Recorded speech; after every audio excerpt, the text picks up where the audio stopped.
கலயாமி கலித்வம்சம் கவிம் லோக திவாகரம் யஸ்ய கோபீஹி பிரகாசாவீர் ஆவித்யம் நிகதம் தமஹ. வாழி பரகாலன் வாழி கலிகன்றி வாழி குறையலூர் வாழ்வேந்தன் வாழியரோ மாயோனை வாழ்வலியால் மந்திரங்குள் மங்கையர்கோன் தூயோன் சுடர்மானவேல். நெஞ்சுக்கருள் கடிதீபம் அடங்கா நெடும்பிறவி நஞ்சுக்கு நல்ல அமுதம் தமிழ் நன்னூல் துறைகள் அஞ்சுக்கு இலக்கியம் மாரணசாரம் பரசமய பஞ்சுக் கனலின் பொறி பரகாலன் பணுவல்களே. எங்கள் கதியே ராமானுஜ முனியே சங்குகெடுத்தாண்ட தபராசா பொங்குபுகழ் மங்கையர்கோனீந்த மறை ஆயிரம் அனைத்தும் தங்குமனம் நீ எனக்குத்தா. திருமங்கையாழ்வார் திருநட்சத்திர வைபவத்தை நாம் இன்று அனுபவித்துக் கொண்டிருக்கிறோம். ஆழ்வார்களிலே கடைசி ஆழ்வாராக அவதாரம் பண்ணினவர் திருமங்கை ஆழ்வார். மணவாள மாமுனிகள் சாதிக்கிறார், பெய்த நெஞ்சே இன்றை பெருமை அறிந்திலையோ ஏது பெருமை இன்றைக்கு என்னென்னில் ஓதுகின்றேன் வாய்த்த புகழ் மங்கையர்கோன் மாநிலத்தில் வந்துதித்த கார்த்திகையில் கார்த்திகை நாள் காண் என்று அருமையாக கொண்டாடுகிறார். இப்படியாக திருமங்கையாழ்வார் கலியுகத்தினுடைய 398வது நலவருஷம் கார்த்திகை மாதம் கார்த்திகை திருநட்சத்திரத்திலே பௌர்ணமி நன்னாளிலே வியாழக்கிழமையன்று ஸ்ரீமன் நாராயணனுடைய பஞ்ச ஆயுதங்களில் ஒன்றான சாங்கமெனும் வில்லின் அம்சமாக சோழ நாட்டிலே திருக்குறையூர் என்னும் திவ்ய கஷேத்திரத்திலே அவதாரம் பண்ணினார். பெற்றோர்கள் இவருக்கு இட்ட பெயர் நீலன் என்பது. கள்ளர் மரபிலே தோன்றிய இவர் பெரும் வீரராக திகழ்ந்தார். தென்மொழி வடமொழிகளிலே மிகவும் புலமை பெற்றிருந்தார். இவர் ஆசு மதுரம் சித்திரம் வித்தாரம் ஆகிய 4 வகை கவி பாடும் திறமையை பெற்றிருந்தார். ஆகையினாலே அவரை எதிர்த்த அத்தனை புலவர்களையும் வாதத்திலே வென்று நாற்கவி பெருமாள் என்ற ஒரு பட்டத்தையும் பெற்றிருந்தார். இவருடைய இந்த வீரத்தையும் புத்தி கூர்மையையும் அறிந்து சோழ மன்னன் இவரை படைத்தலைவனாக்கி பின்னால் திருமங்கைக்கு மன்னனாக்கினார். சீர்காழிக்கு அருகிலே உள்ள திருவள்ளக்குளம் என்று சொல்லுகிறோமே, அதாவது அண்ணன் பெருமாள் கோவில், அங்கே பிறந்து வளர்ந்த குமுதவல்லி நாச்சியார் இவருடைய தர்மபத்தினியானார். வைணவ ஈடுபாட்டில் திருமங்கை மன்னனை முற்றிலும் மாற்றியமைத்து அனுதினமும் 1008 வைணவ பக்தர்களுக்கு உணவளித்து மிஞ்சிய பிரசாதத்தை உண்பதையே வழக்கமாக்கிக் கொள்ள வேண்டுமென அறிவுறுத்தி அதன்படியே திருமங்கை ஆழ்வாரையும் நடக்க வைத்தார். திருமங்கை மன்னன் ரொம்ப சிறப்பான மன்னனாகவும் அதே சமயத்திலே திருமால் பக்தனாகவும் தொண்டாற்றினார். பல தர்ம காரியங்களில் ஈடுபட்டதினாலே செல்வம் தானாக கரைந்தது. சோழ மன்னனுக்கு கூட கப்பம் கட்ட முடியாமல் ஒரு நிலை வந்தது. அப்போது பெருமாளை வேண்டுகிறார் திருமங்கை மன்னன்.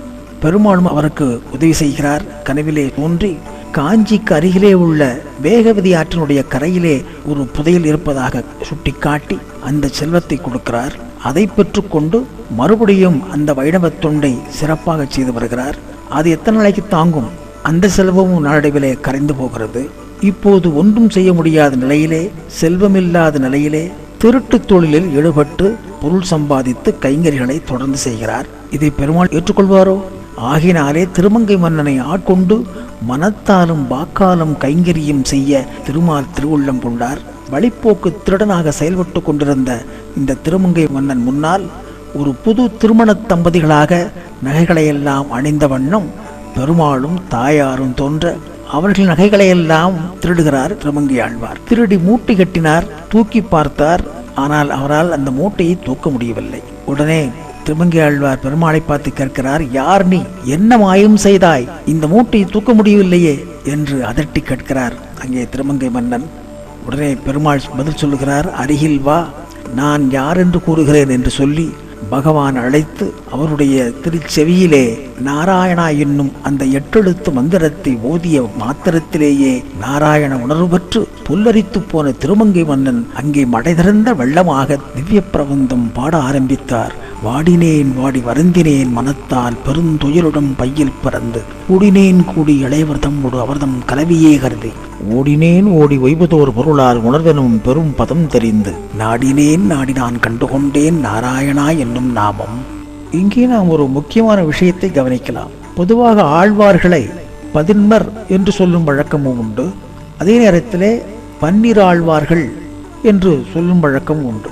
அதாவது 12 ஆழ்வார்கள் என்றால் ஆண்டாளையும் மதுர்கவி ஆழ்வாரையும் சேர்த்து, 11 என்றால் இவர்களை சேர்க்காமல் சொல்வது. இப்போது ஆழ்வார்களை 11 என்று வைத்துக் கொண்டாலும் அந்த 10 ஆழ்வார்களிலே 6 ஆழ்வார்கள் பகவானுடைய தரிசனம் கிடைத்த அடுத்த க்ஷணமே பிரபந்தம் பாடியவர்கள். அதாவது பொய்கை ஆழ்வார், பூதத்தாழ்வார், பேயாழ்வார், பெரியாழ்வார், திருப்பானாழ்வார், திருமங்கை ஆழ்வார். பொய்கை ஆழ்வார், பூதத்தாழ்வார், பேயாழ்வார் மூவரும் ஒரே இடத்திலே சந்திக்கிற போது திருக்கோவிலூரிலே அவர்கள் அந்த பகவானுடைய உணர்வை பெற்று பகவான் நாராயணனை ஞானத்தால் கண்டு முதல் திருவந்தாதி, இரண்டாம் திருவந்தாதி, மூன்றாம் திருவந்தாதி பாடினார்கள்.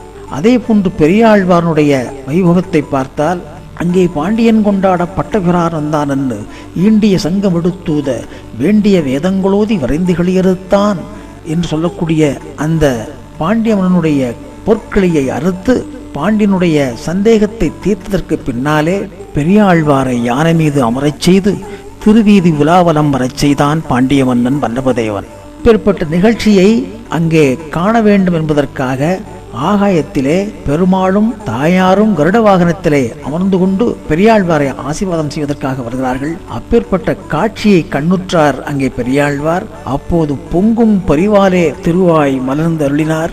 அதுவே பெருமாளுக்கு மங்களாசாசனமாகவும் திருப்பல்லாண்டாகவும் அமைந்தது.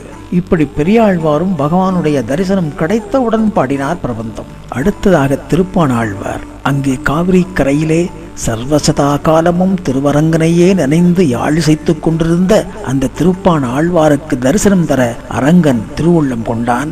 அப்போது அங்கே பட்டாச்சாரி இருக்கக்கூடிய அங்கு சாரங்கமா முனிவரை ஒரு கருவியாக்கினார். அவரை கொண்டு அங்கே திருப்பானாழ்வாரை அவரது தோளிலே சுமந்து கொண்டு வரச் செய்தான். அந்த சாரங்க முனிவரும் திருப்பானாழ்வாரை தோளிலே சுமந்து கொண்டு வந்து சன்னிதானத்திலே நிறுத்தியதும் அடுத்த க்ஷணமே திருவரங்கனை நன்கு அனுபவித்து திரு அடியிலிருந்து திருமுடி வரை 10 பாசுரங்கள் அப்படி மடை திறந்த வெள்ளமாக பாடினார் திருப்பானாழ்வார். அமலன் ஆதிபிரான் அடியார்க்கென்னை ஆழ்படுத்த விமலன் விண்ணவர்கோன் விரையார்களில் வேங்கடவன் நிமலன் நின்மலன் நீதிவானவன் எழுமதில் அரங்கத்தம்மான் திரு கமலபாதம் வந்தின் கண்ணின் உள்ளன ஒக்கின்றதே என்று திருவடி ஆரம்பித்து திருமுடிவரை பாடி இறுதியாக 10வது பாசுரமாக கொண்டல் வண்ணனை கோவலனாய் வெண்ணை உண்டவாயன் என் உள்ளம் கவர்ந்தானை அண்டர்கோன் அணியரங்கன் என் அமுதனை கண்டகண்கள் மற்றொன்றினை காணாவே என்று இப்படி திருவாய் மலர்ந்து அருளிய அந்த திவ்ய பிரபந்தம்தான் அமலன் ஆதிபிரான். அன்பர்களே,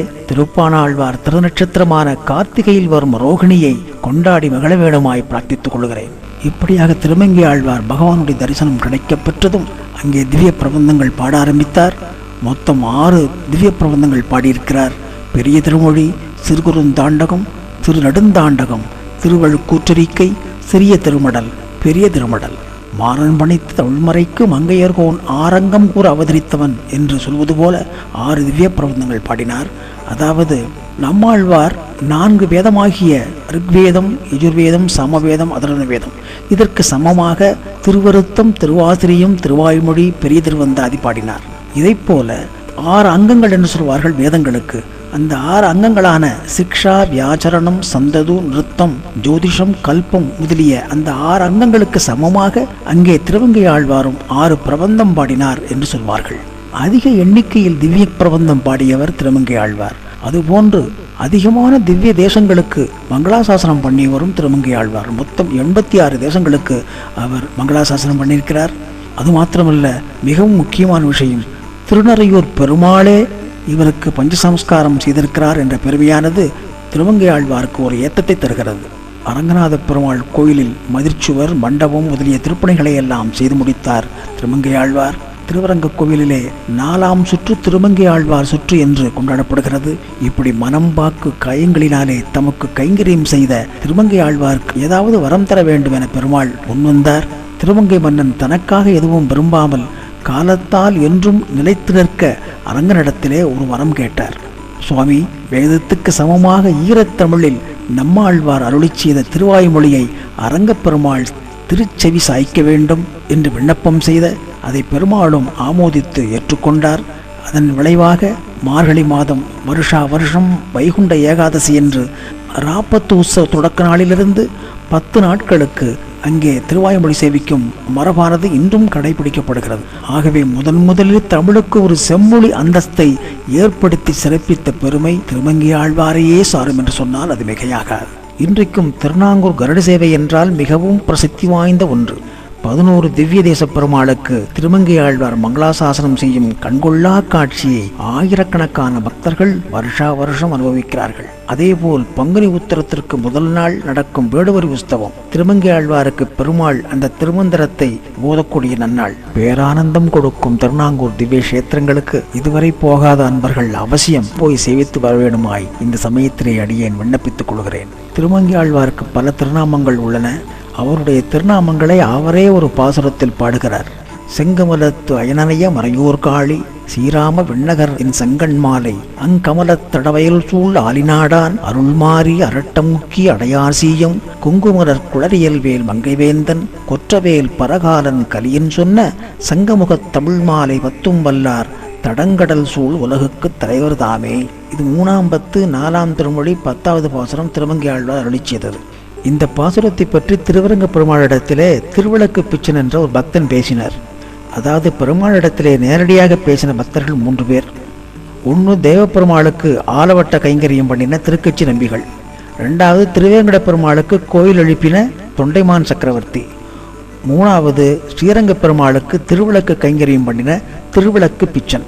இவர் தான் கேட்டார், இப்படி திருமங்கை ஆழ்வார் தன்னைத்தானே புகழ்ந்து கொண்டு பாசுரம் பாடினாரே, இது சரிதானா என்று கேட்டாராம். அதுக்கு பெருமாள் திருமங்கை ஆழ்வாரை விட்டு கொடுக்காமல் பதில் சொன்னாராம், அது என்னையே புகழ்ந்ததாக இருக்கட்டுமே என்றாராம். இதிலிருந்து பெருமாளும் ஆழ்வார்களும் வேறல்ல என்ற உண்மையும் நமக்கு விளங்குகிறது. இப்படி திருமங்கை ஆழ்வார் நமது பாரத தேசத்தினுடைய வட எல்லையாக இருக்கக்கூடிய இமயமலையினுடைய திரைப்பிரீதியில் இருந்து ஆரம்பித்து தென் தமிழ்நாட்டினுடைய திருக்குறுங்குடி வரை ஆடல்மா என்னும் தனது குதிரையின் மூலமாக சென்று மங்களாசாசனம் பண்ணியிருக்கிறார். 1137 பாசனங்கள் திருமங்கை ஆழ்வார் அருளி செய்திருக்கிறார். அங்கண் ஞாலமஞ்ச அங்கோர் அலறியாய் அவுணன் பொங்கு ஆகம் வள்ளுகிறாள் போழ்ந்த புனிதனிடம் பைங்கனானை கொம்பு கொண்டு வத்திமையால் அடிக்கீழ் சிங்கனாளி இட்டிறைஞ்சும் சிங்கமேல் குன்றமே என்று அகோபில நரசிம்ம பெருமாளுக்கு மங்களாசாசனம் பண்ணினார். பேசுமென் திருநாமம் எட்டெழுத்தும் சொல்லி நின்று பின்னரும் பேசுவாதனை உய்ய வாங்கி பிறப்பறுக்கும் பிரானிடம் வாச மாமலர் நாருவார் பொழில் சூழ்தரும் உலகுக்கெல்லாம் தேசமாய் திகழும் மலை திருவேங்கடம் அடை நெஞ்சமே என்று திருவேங்கட பெருமாளுக்கு மங்களாசாசனம் பண்ணினார். இப்படியாக பல திவ்ய தேசங்களுக்கு அங்கே மங்களாசாசனம் செய்து இறுதியாக திருக்குறுங்குடி பெருமாளை தரிசனம் பண்ணி அங்கே பரமபதம் அடைந்தார் என்று சொல்லப்படுகிறது. ஆழ்வாரின் அவதார தினமான கார்த்திகையில் கார்த்திகை நாளில் அவருடைய திவ்ய பிரபந்தங்களை பாடி மகிழ்வதன் மூலமாக அதுவே நாம் அவருக்கு செய்யும் திருத்தொண்டாக அமையும் என சொல்லிக்கொண்டு கலந்த திரு கார்த்திகையில் கார்த்திகை வந்தோன் வாழியே காசினியில் உன் குறையலூர் காவலோன் வாழியே நரந்துகள் 1084 உரைத்தான் வாழியே 4 6 நமக்குரைத்தான் வாழியே இளங்கழு கூற்றறிக்கை 2 மடலீந்தான் வாழியே இம்மூன்றில் 227 வாழியே வளந்திகளும் குமதவல்லி மணாளன் வாழியே ஆட்களியன் பரகாலன் மங்கையர்கோன் வாழியே என்று வாழைத்திருநாமம் பாடி தொடர்ந்து மறுநாள் வரக்கூடிய திருப்பான ஆழ்வார் திருநட்சத்திர வைபவத்தையும் இங்கே அனுபவிக்கலாம் பாருங்கள். ஆபாத சூடம் அனுபூய ஹரிம் சயானம் மத்தியே கபீர துயிதுள் முதிதந்தராத்மா அத்ருஷ்டுதாம் நயனையோர் விஷயாந்தரானாம் யோனிச்சிகாய மனவை முனிவாகனம் தம் காட்டவே கண்ட பாதகமலம் நல்லாடை உந்தி தேட்டரும் உதரபந்தம் திருமார்ப கண்டம் செவ்வாய் வாட்டமில் கண்கள் மீனி முனியேறி தடிமுகுந்து பாட்டினால் கண்டு வாழும் பாணர்தாள் பரவினோமே. இன்று நாம் திருப்பாணாழ்வார் திருநட்சத்திர வைபவத்தை அனுபவித்துக் கொண்டிருக்கிறோம். மணவாள மாமனிகள் சாதிக்கிறார், கார்த்திகையுள் ரோகிணி நாள் காணிமின் என்று காசினியீர் வாய்த்த புகழ் பாணர் வந்துதிப்பால் ஆத்தியர்கள் அன்புடனே தான் அமலநாதிபிரான் கற்றதன்பின் நன்குடனே கொண்டாடும் நாள். இப்படியாக திருப்பாணாழ்வார் கலியுகத்தின் 342வது துர்மதி வருஷம் கார்த்திகை மாசம் ரோகிணி நட்சத்திரத்திலே புதன்கிழமையன்று பகவான் ஸ்ரீமன் நாராயணனுடைய திருமார்பில் உள்ள ஸ்ரீவத்ச அம்சமாக திருச்சிராப்பள்ளிக்கு அருகிலுள்ள உறையூர் என்னும் திவ்ய கஷேத்திரத்திலே வயலில் நெற்கதிரின் அருகே திருவதாரம் பண்ணினார் என்று சொல்லப்படுகிறது. அவ்வூரில் ஹரிஜன தம்பதிகள் இக்குழந்தையை கண்டெடுத்து வளர்த்து வந்தார்கள். திருப்பாணாழ்வார் சிறு பிராயத்திலிருந்தே அங்கே அரங்கநாதரிடத்திலே அதிக அன்பும் பக்தியும் பூண்டிருந்தார். அனுதினமும் நீராடி திருமணட்டு கொண்டு கழுத்திலே துளசி மாலை அணிந்து கொண்டு காவிரி கரையிலே வந்து அங்கே அரங்கனை நோக்கி யாழிசைத்து பாடுவதையே பழக்கமாக அவர் வைத்து கொண்டிருந்தார். தாழ்ந்த குலத்தில் பிறந்ததைத் தவிர நான் வேறு என்ன தவறு செய்தேன் அரங்கநாதனே, உன் தரிசனம் எப்போது கிடைக்கப் பெறுவேன் என ஏங்கிக் கொண்டிருந்தார் திருப்பாணாழ்வார். பல நாட்கள் இப்படி கழிந்தன. அங்கே அரங்கநாத பெருமாள் கோயிலிலே பட்டாச்சாரியராக இருந்த லோகசாரங்க முனிவர் அனுதினமும் பெருமாள் திருமஞ்சனத்திற்காக காவிரியிலே வந்து நீர் எடுத்து கொண்டு போவது வழக்கம். அதுபோல் அன்று ஒரு நாள் அங்கே வந்த நிலையிலே திருப்பாணாழ்வார் வழியிலே மெய்மறந்து போய் அரங்கநாதனிடத்திலே பக்தியோடு இசைத்து கொண்டு நின்று கொண்டிருந்தார். வந்த லோகசாரங்க முனிவர் அந்த திருப்பாணாழ்வாரை ஜாடையாக சொன்னார் நகர்ந்து போகும்படி. பாணரோ பரவாசமாக பாடிக்கொண்டிருந்த நிலையிலே லோகசாரங்க முனிவர் சொன்னதெல்லாம் அவர் காதிலே விழவில்லை. உடனே லோகசாரங்க முனிவருக்கு கோபம் வந்தது. இப்படி வழிமறித்து நின்று கொண்டிருந்த பாணரை என்ன செய்யலாம் என்று யோசித்து ஒரு கல்லை எடுத்து மேலே வீசினார். அதன் பாணருடைய நெற்றியிலே பட்டு காயமாயி ரத்தம் வழிந்து ஓடியது. இப்பொழுது தன்னுடைய நிலையிலே இருந்து விடுபட்ட பாணர் திரும்பி பார்த்தால் லோகமுனிவர் நின்று கொண்டிருந்தார். இப்படி அவசாரப்பட்டு விட்டோம் என்று பட்டரை வணங்கி அங்கே அப்பால் சென்று விட்டார். இதுதான் நடந்தது. அதற்கு பின்னாலே அங்கே லோகசாரங்க முனிவர் வழக்கமாக நீரெடுத்து கொண்டு போய் சன்னிதானத்திலே சென்று போய் பார்த்தால் அங்கே அரங்கநாதனுடைய நெற்றியிலே காயம் விட்டு ரத்தம் வழிந்து கொண்டிருப்பதை பார்க்கிறார். இப்படி என்ன அபச்சாரம் செய்தேன் சுவாமி, ஏன் இப்படி ஆனது என்று தெரியாமல் அன்றைக்கு பொழுதெல்லாம் கழிந்தன. இப்போது திருப்பாணாழ்வாரினுடைய பரம பக்தி பலிக்கத் தொடங்கியது. திருவரங்கப் பெருமான் திருப்பாணாழ்வார்க்கு தன்னுடைய தரிசனத்தை கொடுப்பதற்கு திருவுள்ளம் கொண்டான். சாரங்கமா முனிவரை ஒரு கருவியாக்கினான். அவ்வளவுதான். இரவு சொப்பனத்திலே அரங்கநாதன் தோன்றி, சாரங்க முனிவரே, நீர் தவறு செய்து விட்டீரே, எனது பரம பக்தனான அங்க திருப்பாணனை கல்லால் அடித்து காயப்படுத்தி விட்டீரே, இதற்கு பரிகாரமாக பிராயச்சித்தமாக நீரே சென்று அந்த திருப்பாணரை உமது தோளிலே சன்னதிக்கு கொண்டு வாரும் என்று அரங்கநாதன் கட்டையிட மறுநாள் ஓடோடி வருகிறார். அங்கே திருக்காவேரியிலே யாழ் செய்து மெய்மறந்து போய் பாடிக்கொண்டிருந்த அந்த திருப்பாணாழ்வாரை அணுகி, மன்னிக்க வேணும், நான் தவறு செய்து விட்டேன். அரங்கனது கட்டளையாக உம்மை நான் தோளிலே சுமந்து கொண்டு சன்னதியிலே கொண்டு விடுகிறேன், வாரும் என்று சொல்ல அவர் பயந்து நடுங்கி போய் ஓடுகிறார். இப்படி ஓடாதேயும், அரங்கனுடைய கட்டளையாக இருப்பதனாலே நீர் அதற்கு ஒப்புக்கொள்ள வேண்டும் என்று எப்படியோ சமாளித்து திருப்பாணரை தன்னுடைய தோளிலே அமர்த்தி கொண்டு போய் அரங்கநாதனுடைய சன்னதியிலே கொண்டு போய் விடுகிறார் லோகசாரங்க முனிவர். இங்கே நாம் ஒரு விஷயத்தை தெரிந்து கொள்ள வேண்டும். ஒரு மனிதன் பிறப்பால் மட்டும் உயர்ந்து விடுவதில்லை, அவனுடைய நல்ல குணத்தால் மட்டுமே அவன் உயர்கிறான், கோபுரமாகிறான். பிரகலாதன் ஒரு அசுரனுக்கு பிறந்தாலும் அவனுடைய பக்தியினாலே குணத்தாலே அவன் பாகவதனானான். அதுபோன்று விபீஷணன் ராவணனுக்கு தம்பியாக பிறந்தாலும் பரம பாகவதோத்தமனாக விபீஷண ஆழ்வார் என்ற பெயரோடு புகழோடு அவன் வாழ்ந்தான். குணத்தாலே மனிதன் உயர்கிறான் என்பதை நாம் திருப்பாணாழ்வார் விஷயத்திலும் சரித்திரத்திலும் நாம் தெரிந்து கொள்ளலாம். சாரங்க முனிவரும் திருப்பாணாழ்வாரை தோளிலே சுமந்து கொண்டு வந்து சன்னிதானத்திலே நிறுத்தியதும் அடுத்த க்ஷணமே திருவரங்கனை நன்கு அனுபவித்து திரு அடியிலிருந்து திருமுடி வரை 10 பாசுரங்கள் அப்படி மடை திறந்த வெள்ளமாக பாடினார் திருப்பாணாழ்வார். அமலன் ஆதிபிரான் அடியார்க்கென்னை ஆழ்படுத்த விமலன் விண்ணவர்கோன் விரையார்களில் வேங்கடவன் நிமலன் நின்மலன் நீதிவானவன் எழுமதில் அரங்கத்தம்மான் திரு கமலபாரதம் வந்தின் கண்ணின் உள்ளன ஒக்கின்றதே என்று திருவடி ஆரம்பித்து திருமுடிவரை பாடி இறுதியாக 10வது பாசுரமாக கொண்டல் வண்ணனை கோவலனாய் வெண்ணை உண்டவாயன் என் உள்ளம் கவர்ந்தானே அண்டர்கோன் அணியரங்கன் என் அமுதனை கண்டகண்கள் மற்றொன்றினை காணாவே என்று இப்படி திருவாய் மலர்ந்து அருளிய